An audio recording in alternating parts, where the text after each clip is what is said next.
பல காலங்களுக்காக ஜெயஜெயன் எல்லா விஷயம் நடந்துடும். அதுக்கப்புறம் அதில் ஆராதனை பண்ணுறதுக்கு ஆராதனைகளே இல்லாத சூழ்நிலை கூட ஏற்படும். ஆனால் அந்த ஆராதனை இல்லாத சன்னதிகள்லாம் ஒரு பட்டியல் எடுத்து அதை பற்றின ஒரு பதிவும் நம்ம வெளியிட இருக்கிறோம். நான்காவதாக மாநில அளவில் உழவார பணி செய்ய ஒரு குழு. இது என்னன்னா நம்ம எங்கெங்கேயோ உழவார பணி செய்யறதுக்கு பல குழுக்கள் இருக்கிறது. அந்த மாதிரி நாம ஸ்ரீ வைஷ்ணவ சம்பிரதாயத்தில் பலருக்கு காலட்சேப விஷயங்கள்ல நாட்டம் இருக்கும், சிலருக்கு பிரபந்தத்துல நாட்டம் இருக்கும், சிலருக்கு நாமசங்கீர்த்தத்துல நாட்டம் இருக்கும், சிலருக்கு உழவாரப்பணியில நாட்டம் இருக்கும். அப்படிப்பட்ட உழவாரப்பணி செய்பவர்கள் எல்லாம் தேர்ந்தெடுத்து ஒரு உழவாரப்பணி ஒரு குழு அமைக்கிறது. இது மாநில அளவில் அமைக்கிறோம். இது ஒரே ஒரு ஊர்ல உழவாரப்பணி பண்றதா இல்லை, இது மாநில அளவில் முழுமையான ஒரு உழவாரப்பணி செய்யக்கூடிய ஒரு குழுவானது அமைக்கப்படும். அதுக்கப்புறம் சாது சன்னியாசிகளுக்கு உறைவிடம் ரொம்ப முக்கியமான விஷயம். இதுதான் எங்கெங்கயோ ஏதேதோ இடங்கள்ல ஒரு சாந்தப்படுக்கும் சன்னியாசிகளுக்கும் என்னைக்கும் ஸ்ரீலங்கால பார்த்தேன்னா நம்ம ஏர்போர்ட்லயே மத குருமார்கள் அமரும் இடம்னு சொல்லி தனியா ஒரு இடம் வச்சிருப்பாங்க. மத குருமார்கள் அமரும் இடம் அப்படின்னு ஒரு தனியா ஒரு இடம் வச்சிருப்பாங்க. அதே மாதிரி எந்த பப்ளிக் இடத்துக்கு போனீங்கன்னா பப்ளிக்கா ஒரு இடத்துக்கு ஒரு புது இடங்களுக்கு போகும்போது அந்த இடங்களில் எல்லாமே பார்த்தோம்னா ரொம்ப முக்கியமான விஷயம் என்னன்னா சாதுக்கள் சன்னியாசிகள் மற்றும் மத குருமார்கள் அமர்விடம் தனியா ஒரு ஸ்பேஸ். அந்த மாதிரி நமக்கு இன்னைக்கு அவ எங்கேயோ போறோம். ஒரு ஜீயர் சுவாமிகள் அங்கிருந்து வராங்க அப்படின்னா பல வகையான நேரங்கள்ல ஒரு 10 நாளைக்கு 15 நாளைக்கு முன்னாலே இங்க தங்கலாம், இந்த மாதிரியான ஏற்பாடுகள் இருக்கு அப்படிங்கிறத பத்தி ஆலோசனை பண்ணிட்டு அது தீர்க்கமா முடிவு பண்ணிட்டு தான் வர வேண்டியதா இருக்கு. அதே நமக்கு சாதுகளுக்கு சன்னியாசிகளுக்கும் ஒரு உறைவிடம் மாதிரி ஒவ்வொரு டிஸ்ட்ரிக்ட்லயும் இருந்தது அப்படின்னா அந்த இடத்துல தாராளமா எப்ப வேணா தங்கிக்கலாம். அதன் மூலியமா பகவானுடைய பகவத் கிருபையானது நமக்கு ஆச்சாரியர்களுடைய அனுகிரகத்தின் மூலியமா நமக்கு கிடைச்சிடும் இல்லையா? அதனால அவர்களுக்கு ஒரு உறைவிடத்தை உருவாக்குதல். அதே மாதிரி வட இந்தியாவில சாது தீட்சை அப்படிங்கிற ஒரு விஷயமானது ரொம்ப தீர்க்கமா சொல்லப்படுகிறது. அந்த சாது தீட்சை நம்ம சவுத் இந்தியாவில இல்லை, தென்னகத்துல இல்லை. ஏன்னா ஸ்ரீ வைஷ்ணவர்களாக ஆறதுக்கு முன்னால பிராக்டிஸ் பண்றதுக்குன்னு ஒரு டைம் மாதிரி ஒரு பயிற்சி எடுத்துக்கொள்வதை போல ஒரு நிலை. அந்த நிலையில என்ன பண்ணுவான்னா பரம சாத்விகர்களாக இருக்கும் பட்சத்தில் அவன் ஸ்ரீ வைஷ்ணவனாக ஆவது எளிது. அப்ப சாத்விகர்களாக ஆகிறதுக்கு முதல்ல என்ன வேணும்? நமக்கு ஒரு சாதுகள் கூடயோ சன்னியாசி கூடயோ இருந்து அவர்களுடைய நெறிமுறைகளை எல்லாம் கற்றுக்கொள்வது. அந்த ஒரு விஷயத்தை ரொம்ப தீர்க்கமா வைத்துக் கொள்ள வேண்டியது அவசியம். அதுக்காக சாது தீட்சைன்னு ஒரு தனி ஒரு விஷயத்தை உருவாக்கி அந்த சாதுக்கான ஒரு தீட்சையா கொடுத்து அவர் நாமஸ்மரணம் பண்றதுல நெறிமுறைகளை ஏற்படுத்துறது, இந்த மாதிரி விஷயங்களுக்கு தான் கொடுக்கப்படும். அதே மாதிரி கைங்கரியங்கள் அந்த காரிய கிரமங்களுக்கான ஒரு நெறிமுறை இல்லாமல் இருக்கு. காரணம் இத்தனை மணிக்கு எடுத்துருக்கணுங்கிறதே நம்ம சௌகரியத்துக்காக எழுதுறது. சாஸ்திரம் விதித்தபடி நடக்கிறமானா இல்லை, அதுக்கு நம்ம சௌகரியத்துக்காக காத்தால எழுதிருக்கிறதுக்கு ஒரு சூழ்நிலை ஏற்பட்டிருக்கிறது. அதை மாற்றி அந்த நெறிமுறைகளை வகுக்கிறதுக்காக நிறைய கைங்கரியங்கள் ஸ்ரீ வைஷ்ணவ கைங்கரியங்களை உருவாக்கும் போது அந்த நெறிமுறைகள்லாம் தானாக உருவாக்கிவிடும் அப்படிங்கிறது ரொம்ப முக்கியமான விஷயம். அதுக்காக கைங்கரிய நெறிகளை உருவாக்குதல் பண்றோம். 5ஆவதாக 6ஆவதாக பாகவதர்களுடைய முழு விவரத்தையும் சேகரிக்கிறோம். ஒரு டேட்டாபேஸ் சேகரிக்கிறோம். அந்த சேகரணத்துல ஒரு தரவுத்தளம், ஒரு கம்ப்ளீட் டேட்டாபேஸ். அந்த தரவுத்தளத்துல அதன் மூலமா அதில் எல்லா விதமான பாகவதர்களையும் ஒருங்கிணைந்து எங்க இருக்காங்க, என்ன கைங்கரியம் பண்ணி கொண்டிருக்கிறார்கள். ஒரு உதாரணத்துக்கு சொல்லணும்னா எலக்ட்ரிக்கல் கேட்டகரியில 10 பேர் இருக்கா, பிளம்பிங்ல ஒரு 10 பேர் இருக்கா, கார்பெண்டரா ஒரு 10 பேர் இருக்கா. இந்த 10 பேர்த்தையும் ஒருங்கிணைக்கணும். ஒரே ஒரு குரூப்ல பாகவதர்களாக இருக்கக்கூடிய ஒரு 10 பேர்த்தையும் பார்க்கலாம். இது எல்லாத்தையும் தரவுத்தளமா அமைக்கலாம். ஸ்ரீ வைஷ்ணவ கைங்கரியம் மாத்திரமல்லாமல் வேற எந்த கைங்கரியமா இருந்தாலும் இவ்வாறு பண்ணலாம். இதன் மூலியமா வேலை வாய்ப்பானது அதிகரிக்கும். அதன் மூலியமா வாழ்க்கை தரம் உயர்வுங்கிறதுனால அந்த பாகவதர்களுக்கு உண்டான ஒரு முழு டேட்டாபேஸை கிரியேட் பண்றோம்.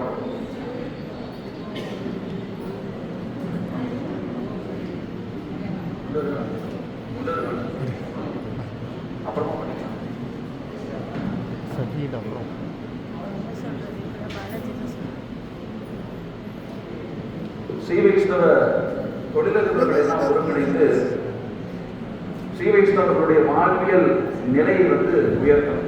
ஏன்னா ஒரு இடத்துல ஸ்ரீ வைஷ்ணவ சம்பிரதாயத்தை எழுதிட்டு இருக்கக்கூடிய நவான்களை எல்லாம் கொஞ்சம் லிஸ்ட் பண்ணி அவளை எல்லாத்தையும் சேர்த்துட்டோம்னா அவர்களுடைய நிறுவனங்கள்ல பணிபுரிவதற்கு எங்கேயோ ஆழ்ந்த வேண்டியதே இல்லை. இந்த தரவுத்தளத்திலிருந்து ஆட்டோமேட்டிக்கா நம்ம இந்த ஸ்ரீ வைஷ்ணவர்களுக்கு வேலை வாய்ப்பை உருவாக்க முடியும். அதனால அந்த வாழ்வியல் நிலையை உயர்த்துவதற்காக இந்த தொழிலதிபர்கள் தான் ஒருங்கிணைந்து ஒரு விஷயத்தை செய்வதாக இருக்கிறோம்.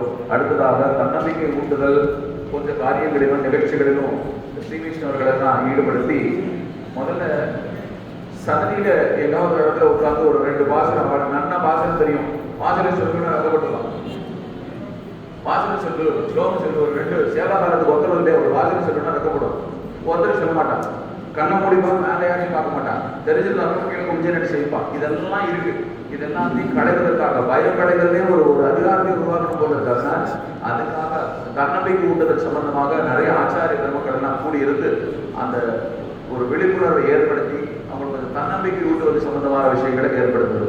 அடுத்ததா ரொம்ப முக்கியமான விஷயம், நம்ம எத்தனை நாராயண ராமானுஜர் சுவாமிகளுடைய கிருபையினாலே இந்த ஒரு விஷயத்தை அவருக்கு இந்த விஷயத்தை அவர்கிட்ட தெரியப்படுத்தோடனே சுவாமி ஆசனத்திலிருந்து எழுந்து கைத்தட்டார்.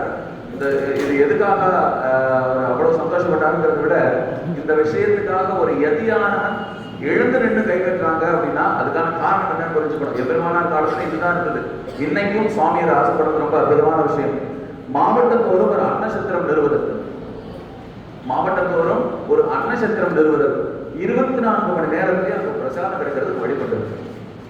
24 மணி நேரம் எப்போ எங்கிருந்து புறப்பட்டு வந்தாலும், ராத்திரி 12 மணிக்கு வந்தாலும் சரி, 1 மணிக்கு வந்தாலும் சரி, அவங்களுக்கு பிரசாதம் கிடைக்கும். ராத்திரி 12 மணிக்கு வந்து கதவை தட்டுனா பிரசாதம் இல்லை, நாளை காலையில் வாங்க போயிட்டாங்க கிடைக்கும். அந்த விசாரணை இல்லை. 24 மணி நேரம் பிரசாதம் கிடைக்கும். என்னதுன்னா ஹோட்டலா இல்லை, தனத்தை வாங்கிட்டு பண்றதா இல்லை, அன்ன சத்திரமாக நிறுவுதல் ரொம்ப முக்கியம். ஏன்னா அது போக்கியமா அங்கே இருப்பவர்கள் சேவை மனத்தோட கைங்கரியம் செய்வது போல 24 மணி நேரம் பிரசாதம் கிடைப்பதற்கு வழிவகை பண்ணி அந்த இடத்துல ஒரு அன்னசத்திரம் நிறுவுவதுங்கிறது ரொம்ப முக்கியமான விஷயமா இருக்கிறது. அடுத்ததா ஸ்ரீ வைஷ்ணவ சம்பிரதாயத்துல ரொம்ப முக்கியமா இன்றைக்கு தேவையாக இருக்கக்கூடியது வந்து மருத்துவ உதவிக்காக ஒரு தனி குழு, மருத்துவ உதவிக்காகவே ஒரு தனி குழு ஏற்படுத்துதல். அதுல ஒரு அவசர ஊர்தி கூட பிரத்யேகமாக இயங்குறதுக்காக ஒரு ஏற்பாட்டை செய்யறோம். அதுக்காக கொஞ்சம் முயற்சி பண்ணிட்டு இருக்கோம். அது சீக்கிரமா நமக்கு நடக்கும். இது தனம் பொருந்தியவர்கள் பல இடங்கள்ல இருந்து இந்த உதவிகளை பெற்றுக்க முடியும். ஆனா ஸ்ரீ வைஷ்ணவர்களாக இருப்பவர்கள் பல இடங்கள்ல இன்னைக்கும் அவர்களுடைய வாழ்வாதாரம் எப்படி இருக்குன்னு நமக்கு தெரிஞ்சதுதான். அதுக்காக இந்த ஏற்பாட்டை பண்ணி அது ஒரு பரோபகாரமா இருக்கணுங்கிறதுக்காக இந்த தீர்மானத்தை நிறைவேற்றிருக்கோம்.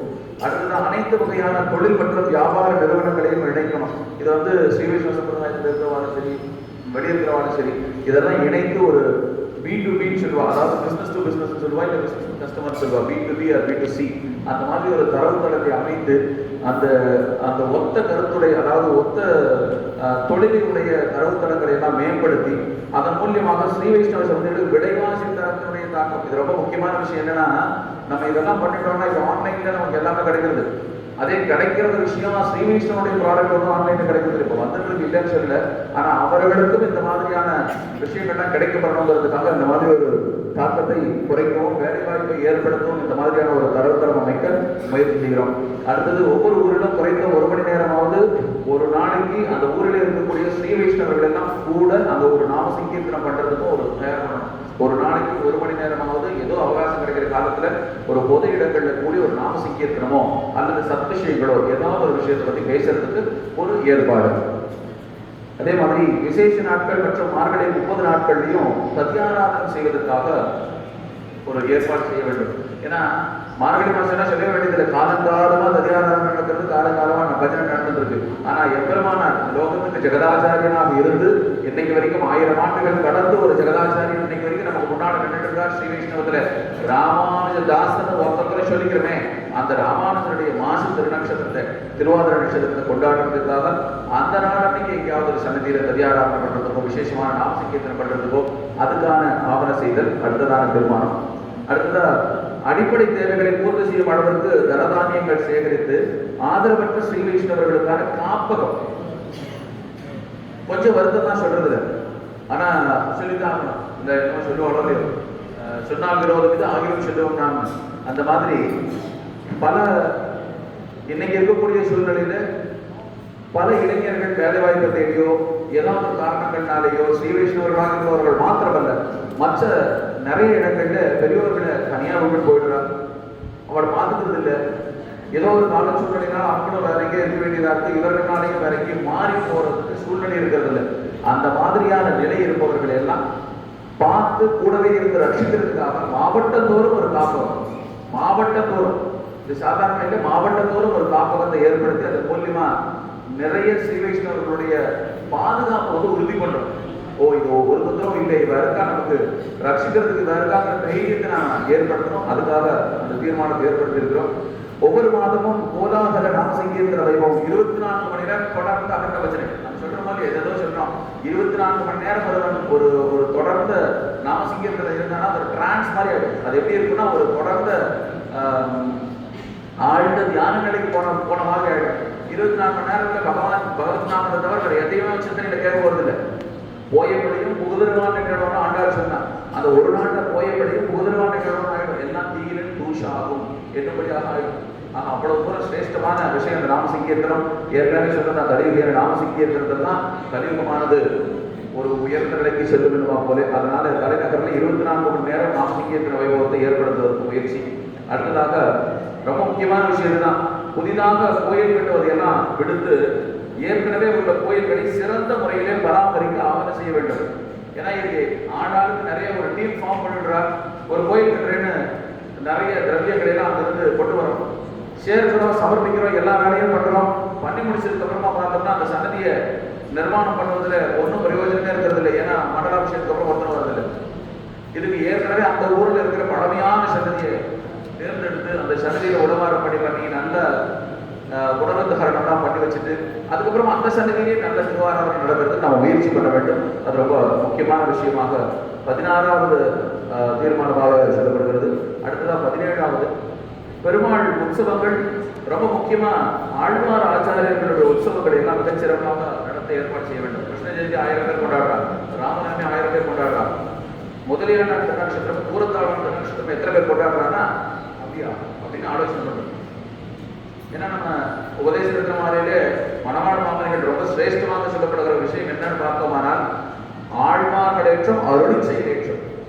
அந்த ஆழ்வார்களும் அருள் செயல்களும் அதை ரொம்ப தீர்க்கமாக நமக்கு கொண்டு வந்து சேர்த்துட்டு ஆச்சாரியர்கள்.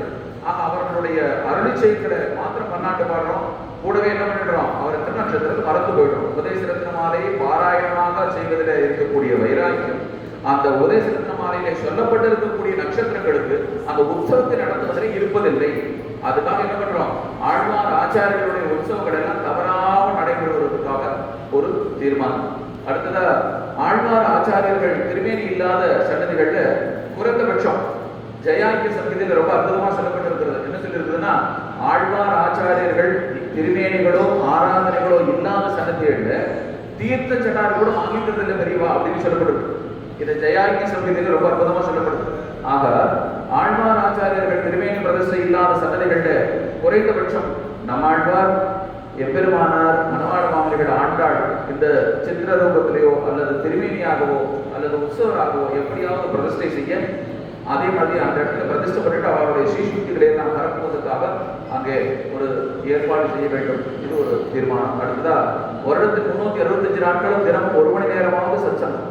வருடத்துல 365 நாள் ஏற்கனவே சொல்லியிருக்க ஊர் பூரா ஸ்ரீ வைஷ்ணவர்கள் எல்லாம் ஒன்று கூடி நாம சங்கீர்த்தனம் பண்ணணும், இல்ல சத்சங்கம் பண்ணணும். இது என்னன்னா 365 நாட்கள் யாராவது ஒருவர் நம்ம கூட இருக்கிற எல்லாருமே என்ன பண்ணணும்னா ஒவ்வொரு ஊர்லயும் ஒவ்வொரு கிராமத்திலையும் ஒரு 2 பேரையாவது குறைந்தபட்சம் கூட்டி வச்சு ஒரு பகவானுடைய வைபவத்தை பத்தி ஏதாவது ஒரு சின்ன விளக்கங்களாவது கொடுக்கணும்.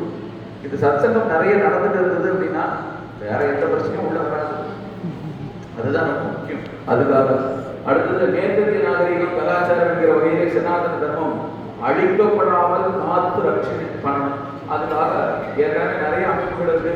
நம்ம இந்து மக்கள் கட்சியினுடைய நிறுவனரே அமர்ந்திருக்கிற அவரும் நிறைய குரல் கொடுத்திருக்கிறார். ரொம்ப அற்புதமாக பல வகையில எதிர்ப்புகளை வெளிப்படுத்தியும் இன்னைக்கு நம்ம அந்த ரட்சணை பண்றதுக்கு நமக்கு பெரும் ஆதரவாகவும் இருக்கிறார். அப்படி இருக்கிற வகையில இது ஒரு இன்னொரு அமைப்பு தேவையானா இல்லை, இது ஸ்ரீ வைஷ்ணவர்களோடு சேர்ந்து ஒரு அமைப்பு அவசியமாக தான் இருக்கிறது. அதனால சனாதன தர்ம பிரச்சார சபா அப்படின்னு தனியாக ஒரு அமைப்பானது ஏற்படுத்தப்பட வேண்டும். அந்த அமைப்பின் மூலியமாக நிறைய, அதாவது சம்பிரதாய ரீதியில சனாதன தர்மத்தை அணுகுதல். சம்பிரதாயத்தோடு சனாதனம் வேணும். சனாதன தர்மம் நிறைய சொல்லுது, நிறைய சொல்லக்கூடிய விஷயங்கள் சம்பிரதாயத்தை குழப்பிக்கிறதுக்காக இல்லை. இது ஸ்ரீ வைஷ்ணவ சம்பிரதாயம் தனி, சனாதன தர்மம் தனி. சனாதன தர்மத்துக்குள்ள ஸ்ரீ வைஷ்ணவம் வருது. ஆக இது ரெண்டையும் ஒருங்கிணைத்து சம்பிரதாய ரீதியிலே இந்த சனாதனத்தை அணுகுவதற்கு உண்டான வழிவகைகள் எல்லாத்தையும் இந்த பிரச்சார சபையின் மூலியமாக தெரிவித்து இதுக்கு ஒரு தீர்மானம் நிறைவேற்றி இதை என்ன பண்ணோம்னா ரொம்ப முக்கியமான இந்த தீர்மானத்திலே குறிப்பிட்டிருப்பேன். இந்த Facebook, Twitter, Instagram எல்லாத்தையும் இதனுடைய அவசியத்தை வெளியிட வேண்டும். நாம செல்ஃபி எடுத்து எல்லாத்தையும் போட்டுருக்கோம், அதை நாம பார்க்கறதுக்கே அவசியம் இல்லாமல் இருக்கு. திருப்பியும் நம்மளே பார்க்க முடியுமான்னு தெரியல. அப்படி இருக்கிற நிலையில இந்த மாதிரி தர்ம சம்பந்தமான சனாதன சம்பந்தமான விஷயங்கள் எல்லாம் அதிகமாக பதிவிட்டு இதெல்லாம் பல இடங்களில் கொண்டே பரவ ஆவணம் செய்ய வேண்டும். அடுத்ததா ஸ்ரீ வைஷ்ணவ மாநாட்டு கழகம் அப்படின்னு ஒரு அமைப்பு, ஒரு அறக்கட்டளையானது ஏற்படுத்தப்பட வேண்டும். அதன் மூலியமா இந்த விஷயங்களை எல்லாத்தையும் கண்காணிக்கணும். இதற்கு முதல் தகுதி வாய்ந்தவர்கள் எல்லாம் இதில் கூடி இதை கண்காணித்து இதை மென்மேலும் சிறப்புற வைப்பதற்காக ஏற்படுத்த வேண்டும். அடுத்ததான் மாநாட்டு குழுவினுடைய துணை அமைப்புகளாக இந்த அமைப்பு அறக்கட்டளையானது நிறுவப்பட்டதுக்கு அப்புறமா மருத்துவ குழு, வேலை வாய்ப்பு குழு. மருத்துவ குழு தான் நம்ம முன்னாடி சொன்னவே மருத்துவ உதவிக்காக, அதை கண்காணிக்கிறதுக்காக ஒரு குழுவும், வேலை வாய்ப்பு குழு P2P டேட்டா பேஸ்லாம் கிரியேட் பண்ணோம், டேட்டா பேஸ் கிரியேட் பண்ணி வச்சிருக்கோம், அதுல இருந்து வேலை பண்ணுறோம்னு சொல்லியிருந்தேன். அதுக்காக அந்த நிர்மாணத்தை பார்த்துக்கிறதுக்காக வேலை வாய்ப்பு குழுவும். ரொம்ப முக்கியமான விஷயம் என்னன்னா, நாம் உடனே இடத்துல இருக்கக்கூடிய சுவாமிகள்லாம் தினந்தோறும் தன்னுடைய திருவாக்கினாலே ஒரு தடவையாவது முடியக்கூடிய விஷயம் என்னன்னா கோ சம்ரக்ஷணம். ஒரு நாளைக்கு ஒரு தடவையாவது குறைந்தபட்சம் சொல்லிடுறாங்க. அதுவும் நம்ம சுவாமிலாம் நேரம் வண்டி எடுத்துட்டு போய் ஒரு கோயில் இருக்கிற வண்டிக்கு முன்னால குறுக்க நிறுத்தி அந்த கோவை அந்த மாடுகளை எல்லாம் ரட்சணை பண்ண வீடியோஸ் எல்லாம் நம்ம நிறைய பார்த்துட்டு இருக்கோம். ஆனா அந்த கோ சம்ரக்ஷணத்துக்காக ஒரு சமிதியை ஏற்படுத்த வேண்டும். அந்த கோ சம்ரக்ஷண சமிதினா ஒவ்வொரு ஊர்லயும் சும்மா தெரிஞ்சுட்டு இருக்கிற மாடுகள் எத்தனை கணக்கெடுத்தா கூட எவ்வளவு. ஆனா அதுக்கெல்லாம் என்ன பண்ணும்? கடைசியில பிளாஸ்டிக் பேப்பர் சாப்பிட்டு மாடு இறந்துக்கிற தான் பார்க்கணும் கடைசி நேரம். ஆக அதை ரட்சணை பண்றதுக்காக கோ சம்ரக்ஷண சமிதியானது அமைக்கப்பட வேண்டும். தேவஸ்தான புனர் நிர்மாண குழு, இடிந்து போய் வாழந்து கிடக்கிற சென்னைகளை எல்லாம் தேர்ந்தெடுத்து அந்த சென்னைகளுக்கெல்லாம் புனர் நிர்மாணம் வழங்குவதற்காக ஒரு குழு. ரொம்ப முக்கியமான கடைசி விஷயம் என்னன்னா, நம் குடும்பம். எல்லா இடத்துலையும் சொல்றோம் நம்ம குடும்பம் நம்ம எல்லாம் ஒரே வீடு. அந்த மாதிரி எதிராஜபுரி அப்படின்னா ஸ்ரீ வைஷ்ணவர்களுக்கான வாழ்விடம்.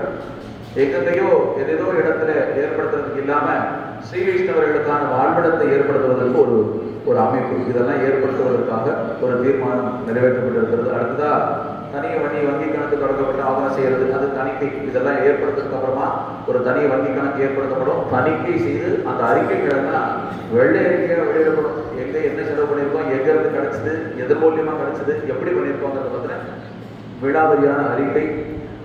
அடுத்ததா பகவத்கீதை, மகாபாரதம், ராமாயணம், ஸ்ரீமத் பாகவத் மகாபுராணம், ஹரிவம்சம், விஷ்ணு புராணம் போன்ற ஸ்ரீசூக்திகளை எல்லாம் பிரகடனப்படுத்துதல், இதெல்லாம் கிரந்தமா ரொம்ப அற்புதமா இருக்கு.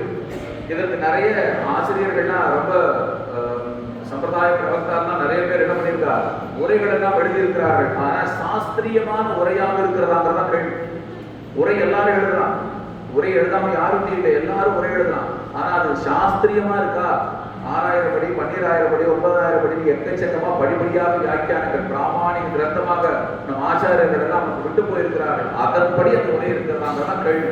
ஆக பிராமணிக கிரந்தத்தோடு உரை இல்லாத போது அதை பெருசா நாம ஆதாரமா எடுத்துக்கொள்ள முடியாது. அந்த மாதிரியான நிலையில் இருக்கிறதா? அதன்படி நமக்கு இந்த கிரந்தங்களுக்கு எல்லாமே என்ன பண்ணோம்னா ஸ்ரீசுக்திகளுக்கு உரை எழுதி எல்லாருக்கும் தெரிகிற மாதிரி பிரகடனப்படுத்துகிறோம். அடுத்தது ரொம்ப முக்கியமான விஷயம், நிறைய ஸ்ரீ வைஷ்ணவ கோவிதர்களையும் ரத்திகர்களையும் தயார் செய்து இன்னைக்கு ஒரு வீடு கட்டுறோம். வீடு கட்டி முடிச்சோம்னா கிரகப்பிரவேசத்துக்காக யாராவது கூப்பிடணும், வாழ்வியல் காரணமாக வரக்கூடிய சுவாமியுடைய சம்பாவனை அது இதுன்னு நிறைய இருக்கு. ஆக இந்த மாதிரி விஷயங்களை எல்லாம் அதிகப்படியான சம்பாவனை இருக்கணும், இல்லை வேற ஏதாவது காரணம் இருக்குன்னு சொல்லியோ, இல்லை ஏதாவது ஒரு காரணத்தை சொல்லியோ வீடு கட்டுறாங்க, ஏற்கனவே கடனா இருப்பான், இந்த சம்பாவனையில திரும்பியும் கடனாயிடக்கூடாது. அதுக்காக நல்ல உயர்ந்த விஷயங்களை எல்லாம் நித்தியமா ஏற்படுத்தி அவர்கள் பொருட்செலவு அப்படிங்கிற விஷயமானது பாதிக்காத வகையில, பிரஜைகளை பாதிக்காத வகையில ரொம்ப சிரேஷ்டமாக எல்லாருக்கும் கைத்தறியம் பண்ற மாதிரியான சூழ்நிலைகளை உருவாக்க வேண்டும். ஆக இந்த 25 அம்ச தீர்மானங்கள் இந்த சுவாமியினுடைய திருத்தலங்களாலே இந்த தீர்மானங்கள் நிறைவேற்றப்பட வேண்டும். அவர்களுடைய தலைமையின் கீழே நாம் எல்லாரும் சேர்ந்து பயணிக்க வேண்டும். ஒரு வருட காலம் அடுத்த வருஷத்துக்குள்ளே இதில் என்னென்னலாம் நிறைவேற்றிருக்கோங்கிறத உங்க எல்லாருக்கும் தெரியப்படுத்துறோம். நீங்களும் உடனே கூடியிருந்து குளிர்ந்து என்னபடியாக நார்மலாக குளிர்றது மாத்திரம் இல்லை, இதை மூலியமாக அனுபவிக்கிறது மாத்திரம் இல்லை, இந்த கைத்தறிகளிலும் பங்கெடுத்து கொள்ள வேண்டுமாய் பிரார்த்தித்துக் கொண்டு அமைகிறேன். சுவாமி